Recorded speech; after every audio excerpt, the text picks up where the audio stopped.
আবারও নতুন করে বাজ পড়তে চলেছে মধ্যপ্রাচ্যের আকাশে। ইসরায়েল ইরান উত্তেজনার মধ্যেই একের পর এক জ্বালানি, রসদবাহী ও নজরদারি বিমান ওই অঞ্চলে পাঠাচ্ছে যুক্তরাষ্ট্র। মাত্র 4 দিনের ব্যবধানে পূর্ব ভূমধ্যসাগর অতিক্রম করেছে 52টি মার্কিন যুদ্ধ বিমান, যার অনেকগুলোই পাড়ি দিয়েছে যুক্তরাজ্য ও গ্রিসের চ্যানেল হয়ে। মধ্যপ্রাচ্যে যুক্তরাষ্ট্রের এই সমরসজ্জায় শ্বাসরুদ্ধ আতঙ্ক ছড়িয়ে পড়ছে বিশ্বজুড়ে। ইসরায়েল ইরান যুদ্ধ পরিস্থিতি ঘনীভূত হওয়ার সঙ্গে সঙ্গে মধ্যপ্রাচ্যের দিকে একের পর এক সামরিক বিমান পাঠাতে শুরু করেছে যুক্তরাষ্ট্র। সাম্প্রতিক ফ্লাইট ট্র্যাকিং তথ্য জানিয়েছে, গত 4 দিনে পূর্ব ভূমধ্যসাগরের আকাশপথে কমপক্ষে 52টি মার্কিন সামরিক বিমান শনাক্ত হয়েছে, যেগুলো মধ্যপ্রাচ্যের বিভিন্ন ঘাটির দিকেই যাচ্ছে।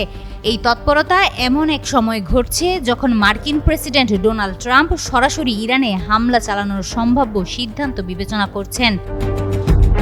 বিশ্লেষণ বলছে, সোমবার থেকে বৃহস্পতিবারের মধ্যে ওই 52 বিমানের মধ্যে অন্তত 25টি গ্রিসের ক্রিট দ্বীপের চানিয়া বিমানবন্দর হয়ে গেছে, যা জুনের প্রথমার্ধের তুলনায় 8 গুণ বেশি। যুক্তরাষ্ট্রের এ ধরনের ব্যাপক সামরিকীকরণ একটি গুরুত্বপূর্ণ কৌশলগত সংকেত হিসেবে বিবেচিত হচ্ছে।